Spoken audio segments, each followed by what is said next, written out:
नमस्कार। न्यूज़लेटर के साथ हाजिर हूं मैं राकेश रंजन। बात बांग्लादेश की है तो बांग्लादेश से जुड़े जो सवाल उठ रहे हैं, शुरुआत उसी से। अनिर्बान दास गुप्ता का सवाल है कि क्या ऐसा कहा जा सकता है कि जिस तरह बांग्लादेश में शुरुआत में आर्थिक प्रगति हुई, फिर बाद में वहां महंगाई, बेरोजगारी और भ्रष्टाचार होने लगे, इसी तरह की तस्वीर लगभग हर उपनिवेश का है। और यही पैटर्न है नियो इम्पेरियलिज्म का। शुरुआत में बाजार के अनुसार विकास होता दिखता है, फिर धीरे धीरे साम्राज्यवाद उसे आर्थिक चंगुल में ऐसे फंसा लेता है कि बेरोजगारी, महंगाई उसकी नियति बन जाती है। तो आगे बढ़ते हैं एक विश्लेषण के साथ। इस विश्लेषण में इस सवाल का जवाब ढूंढने की कोशिश होगी, शायद जवाब मिले भी। हाल के दिनों में बांग्लादेश में हुए छात्र आंदोलन में इस्लामिक कट्टरपंथी ताकतों और अमेरिकी साम्राज्यवादियों की साजिश है। यह विश्लेषण है अर्जुन प्रसाद सिंह का। वे कहते हैं कि यह सच है कि शेख हसीना को सरकार के कार्यकाल में महंगाई, बेरोजगारी और भ्रष्टाचार बढ़ा। देश स्तर पर आरक्षण के मुद्दे पर आंदोलन भी हुए, लेकिन इस आंदोलन का राजनीतिक फायदा इस्लामिक कट्टरपंथियों एवं अमेरिकी साम्राज्यवादियों ने उठाया। उन्होंने बांग्लादेश की सेना का इस्तेमाल कर प्रधानमंत्री को देश छोड़ने के लिए बाध्य किया। अमेरिका बांग्लादेश को भारत और चीन के खिलाफ एक पोस्ट बनाना चाहता है, ताकि भारत और चीन पर एक दबाव बने और वे साम्राज्यवादी रूस का वैश्विक रणनीति में न शामिल हों।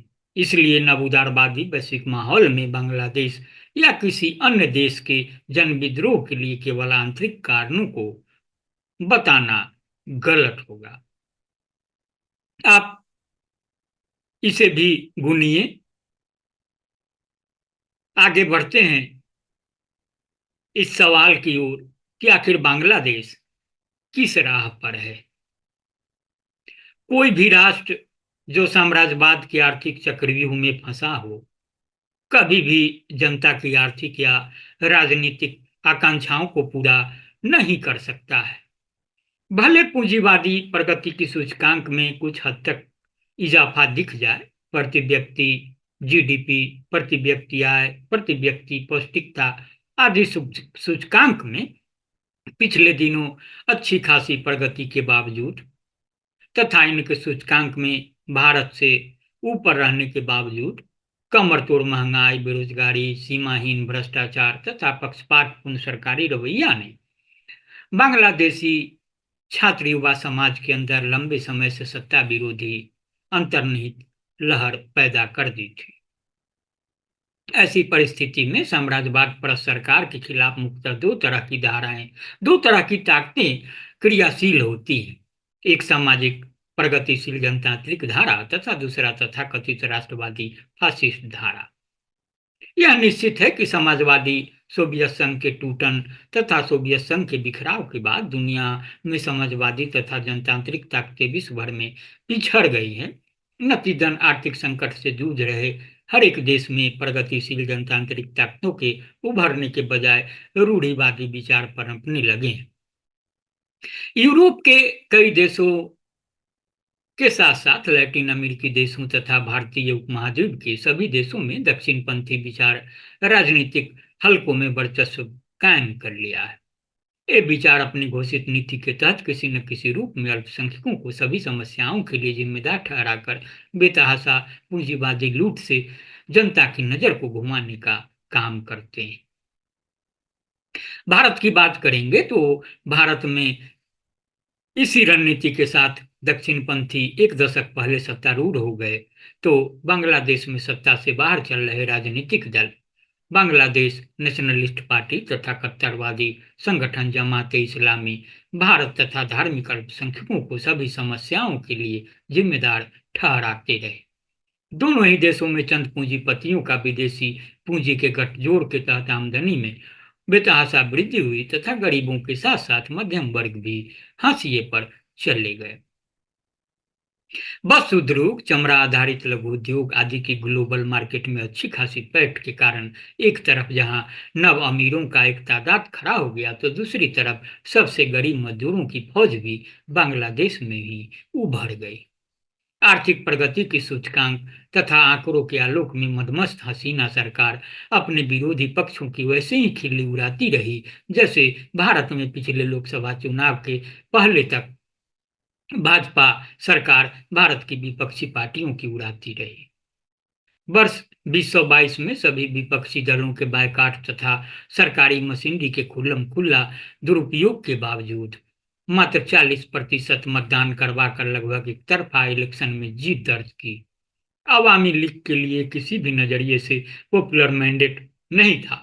मध्य की बात ये भी रही कि मोदी सरकार जिस पर वोट मैनेज करने का संगीन आरोप लगता रहा है, 3 ऑब्जर्वर भेजकर हसीना की स्टेज मैंडेज चुनाव मैनेज चुनाव को क्लीन चिट दे आई। ये पक्षपात बांग्लादेश की जनता में भारत विरोधी भावना को और भी हवा दे डाली और हसीना को मोदी की कठपुतली के रूप में चित्रित कर दिया। लगभग विपक्षी विहीन पार्लियामेंट तथा सभी विरोधी नेताओं को जेल में डालकर हसीना ने खुद ही जनतंत्र का गला घोट दिया था। ऐसे में 71 की मुक्ति युद्ध में शामिल लोगों की तीसरी पीढ़ी के संतानों के लिए आरक्षण कोटा बढ़ा देना मानो बारूद के ढेर में चिंगारी का काम कर गया। ये है अंशुमान बनर्जी का विश्लेषण। कुछ ऐसे ही विश्लेषणों के साथ मैं लगातार हाजिर रहूंगा। मेरी कोशिश है कि बांग्लादेश में जो कुछ हुआ है उसके कारणों को लेकर जो बातें आ रही है, उसके प्रभाव को लेकर जो बातें हो रही है, उसका सही मूल्यांकन हो सके, जो उठ रहे सवाल है उसका भी जवाब मिल सके। जरूरी नहीं कि विश्लेषण से आप पूरी तरह सहमत हों, असहमति की भी पूरी गुंजाइश है, लेकिन मेरा आग्रह होगा कि आप इसे संजीदगी से सुनेंगे जरूर। सुनने के बाद गुनेंगे और फिर मुझे अपनी प्रतिक्रिया से जरूर अवगत कराएंगे। हाँ, लाइक करेंगे, शेयर करेंगे। मेरा एक आग्रह यह भी होगा कि अगर आपने newsletter with Rakesh Ranjan को अब तक सब्सक्राइब नहीं किया है तो सब्सक्राइब भी करेंगे। नमस्कार।